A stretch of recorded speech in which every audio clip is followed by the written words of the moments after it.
Hello and welcome back to my channel.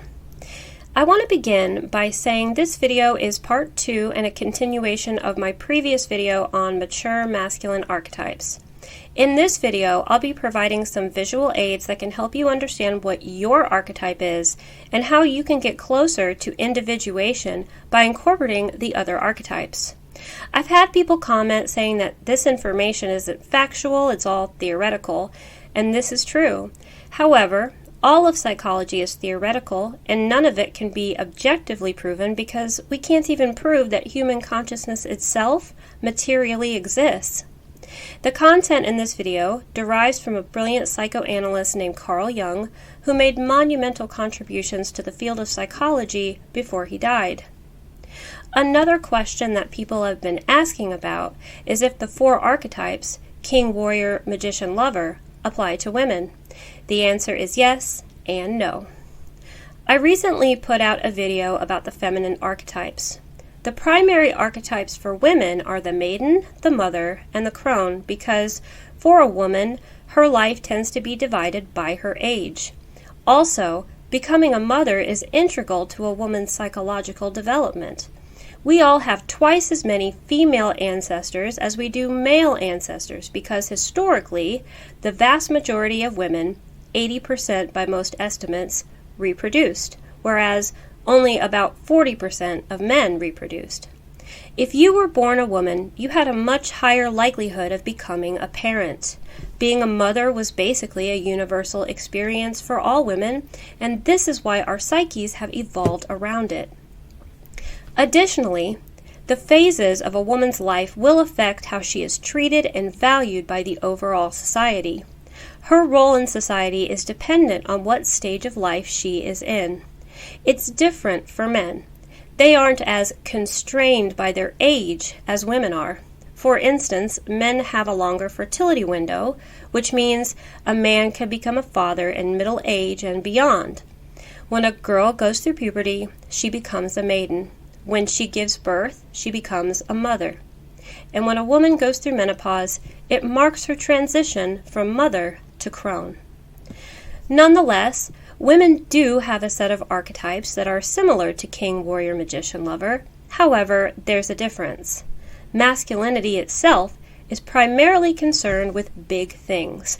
Things like war, hunting, government, the priesthood, and law enforcement. The feminine is concerned with small things like gathering, clothing, house chores, crafts, cooking, and raising children. And so the archetypes are accessible to women, but on a smaller scale.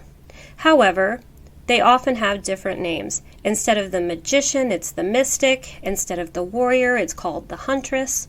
The archetype of the high priestess, for example, may be considered part of the mystic or sage archetype. Consider the archetype of the warrior. Accessing warrior energy means tapping into the limits of physical exertion. I tap into my warrior energy when I decide to clean the whole house. It's a physical activity that I must push through even when I don't feel up to it. There are other arduous tasks that I must complete that may not seem like huge feats of strength to a man, but for me they can be. In many ways, I access warrior energy, but it's on a smaller scale. Women can also be athletes, which represents the warrior energy, but they aren't capable of the same physical performance of male athletes. So I want to start by talking about this chart right here. This chart is not my work. I got this from a YouTube channel from a man whose username is Animus, and his YouTube channel is called Join Animus. What I like about this chart is that no one is trapped inside a certain archetype.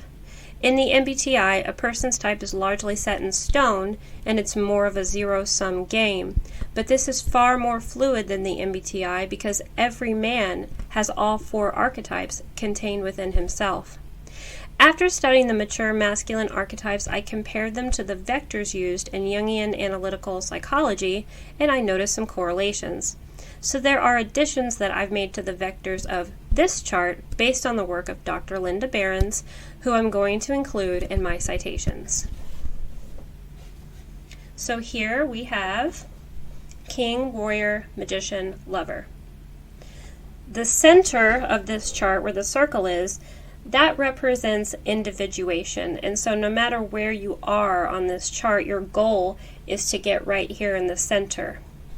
The x-axis represents the thinking processes of the archetypes, and the y-axis represents the emotionality of the archetypes. So we're going to start by talking about the king and the warrior. They use deductive reasoning when they're making decisions, which is basically another word for logic. They're very analytical people, so they're always thinking about their situation at all times. Their decisions are basically all knowledge-based. They get their knowledge from what they learn or what they read. They also tend to be concrete people. Now, what this means is that they deal with things that physically exist tangibly in the here and now. So they're very present focused, they're always in the present, or sometimes they're in the past. They're past oriented as well. They're usually principled people, which means they have like a code of ethics that they follow when they're making decisions. On this side, for the lover and the magician, they use inductive reasoning to make decisions, which is a different type of thinking. They're also very creative people, so they can come up with creative solutions to problems that maybe no one else has come up with. They base a lot of their decisions off of experience, like personal experience. These two tend to be abstract people, which means that they're thinking about things that haven't happened yet. They think about the future. They think about the future of mankind. They're able to imagine several different possibilities all at once. And this means that they are somewhat metaphysical, meaning that they can perceive metaphysics, or in some cases, generate metaphysics. For emotionality between the king and the lover, they are compassion-based. So what this really means is that they have a sense of connectedness to all the people in their life. They have to feel like they have a group where they can go and confide in people and fit in to a group. When they make decisions, they usually base it on if the group thinks it's the right thing to do. They always want to do the right thing. And because they're affiliative, they care a lot about how other people are thinking and feeling all the time. They're better at managing anger over anxiety. So these two can have issues with anxiety disorders, OCD, things like that. For the warrior and the magician, they're confidence-based. So what this means is that they're very good at creating separation between themselves and other people. These can be sort of the lone wolf or sigma male type of people. They're very good at setting boundaries and enforcing those boundaries. They're also pragmatic, or usually pragmatic. So people who are pragmatic don't really care so much if it's the right thing to do, as long as it works. They want to do whatever is going to bring me the result that I'm looking for. They do what works. These two are better at managing anxiety over anger, but they can also have anger problems, anger management problems, and displays of rage. Now, there are other archetypes that are embedded in this chart. If you go to the lover, it's where you see the idealist. The magician is where the fool is located, and the warrior is basically the ultimate realist. There are other archetypes that lie on the boundary between two. So the father or nurturing archetype is between the king and the lover. The seeker is between the lover and the magician. And if I were to plot myself on this chart, I would consider myself to be a seeker. And so in order for me to get closer to this circle, I have to do more of this stuff, more of the deductive reasoning, more of the logical, knowledge-based decisions.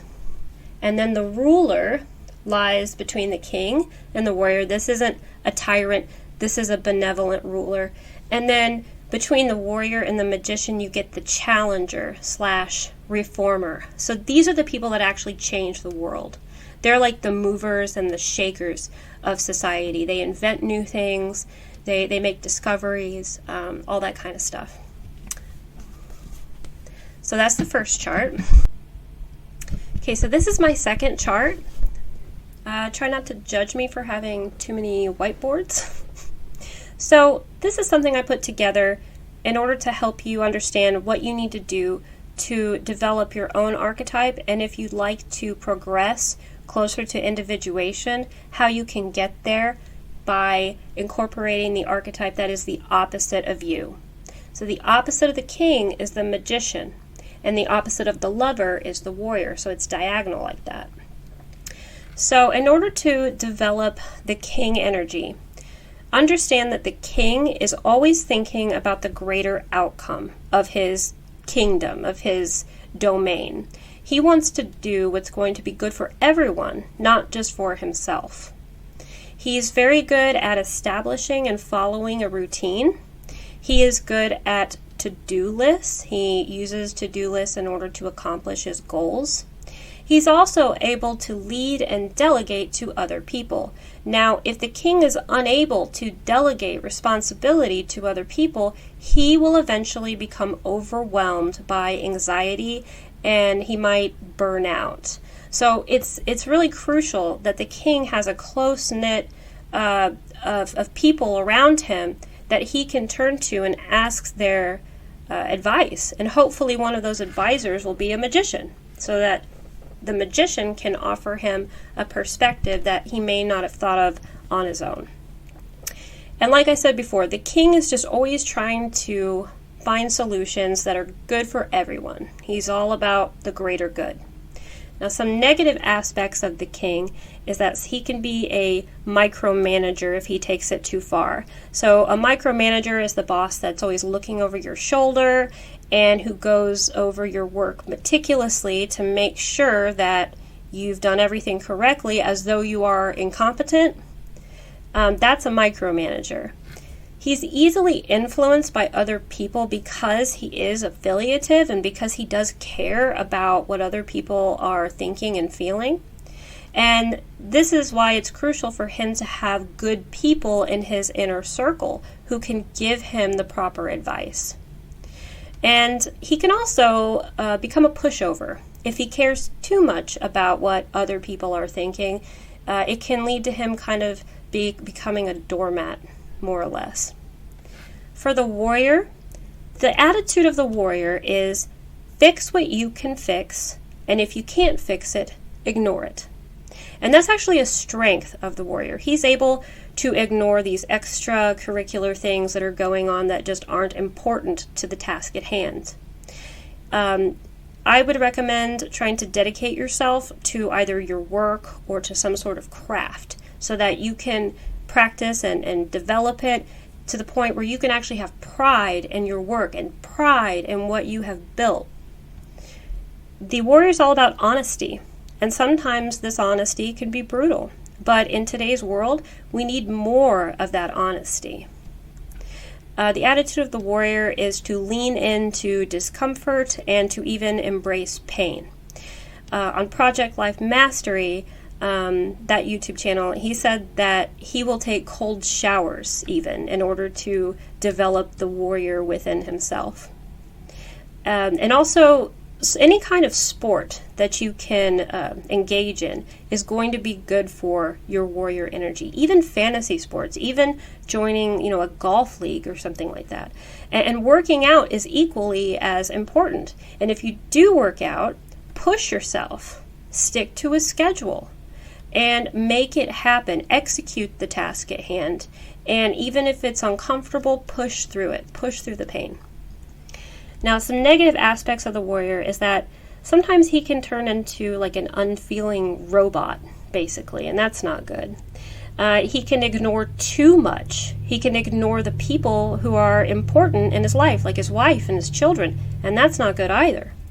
And he can also have issues with repressed emotions because he has trouble expressing how he feels. And those repressed emotions will come out in possibly explosive ways because he's more likely to have an anger issue. For the magician, so I wrote not expecting 100%. So say you're a science teacher and you've got 30 kids in your class and 26 of them do their work, but 4 of them don't. They want to sleep when they're in your class, they don't do their homework, they don't pay attention. Instead of focusing on trying to get every single student to pass the class, you should focus on the ones who are going to pass and not the ones who are goofing off and have no intention of even trying to pass the class. Don't expect 100% because that's not realistic. The magician is good at, basically not planning things and just kind of being spontaneous, and that can be a good thing, especially for an overly traditional king, an uptight king type. And also, the magician, he enjoys the journey. For him, it's not so much about the outcome. He enjoys the process of doing things, and that's actually really cool. Don't worry about how other people perceive you because that's not something that you can control anyway, and it'll just inhibit you from reaching your full potential. And then lastly, I put do what works. I think I said that for the last chart. The magician, he does what works. The negative aspects of the magician. So sometimes he can be so separated from the group that he'll ignore the group, and this can result in conflicts, and that's not good. The magician tends to have problems with abandonment, abandoning people that he cares about, and shirking responsibility because he doesn't really like responsibility. He likes authority, but he doesn't necessarily want to take on the responsibility that comes with authority. For the lover, I have go to art museums, go on nature hikes, just to have that sensual experience of being in nature or being surrounded by beautiful art where you don't have to think about anything. You can just perceive and be in the moment. I also put wine tasting and concerts as things that you can do to engage your senses. You can use incense, candles, flowers to spruce up your home and make it an enjoyable space for you to be in. Journaling can be really handy because the lover is all about expressing his feelings, and he knows how he feels and he's okay with it, and he's able to express it in a masculine way. Trust your gut. So this is really important for the lover. If you have any kind of feeling inside that something isn't right, you should pay attention to that feeling and maybe even use it as a compass to guide you along. And then put the screens down. So, have the family come for dinner and no one has a cell phone out, everybody is talking. When you have a screen between you and another person, you can't really have an exchange of emotions. You can't really know what they're feeling unless you maybe talk to them on the phone. That's a little bit better. But having screens up everywhere just puts barriers between you and other people. So for the lover, he can get to the point where, because he's also affiliative and he also cares about what people think, that he can't say no and he can't set those boundaries that keep him together. And he can also have issues with procrastination and just overall being a little bit lazy and not taking initiative to get things done. Okay, so real quickly, I have a third and final chart. This is about the teaching relationships between the types. So what can the king teach the magician and vice versa? So the king can teach the magician how to organize. The magician, because he is so creative and has so many ideas, the king can help him to really focus on the most important ideas and then manifest those into reality. He can help the magician with writing business plans out, for example. The king can also show the magician how to take goals and break them down into smaller, manageable tasks. And this is actually really important. The king sees the big picture. He can take a step back and start putting the pieces together in order to form the final puzzle. He can teach the magician how to be nurturing as a father, how to bring people together, how to make personal sacrifices for things that are really important, and how to balance authority with responsibility. The warrior can teach the lover how to take initiative. He can show the lover how to stop brooding, get up off of his butt, and go make it happen. Go execute tasks. He can show the lover how to have discipline and structure in his life, and this can actually curb the lover's bad habits, because addictions and bad habits come from a lack of discipline. When times are tough, the warrior energy can teach the lover how to have some resilience and some stamina and withstand hard things. The warrior is all about finishing what you start. If you say you're going to do something, then do it. Follow through. That's really important. And he can also teach the lover ways in which he can discover wisdom, because the lover is actually always looking for wisdom. For the magician can teach the king how to find creative solutions to different problems. He can show the king new perspectives that the king didn't have before.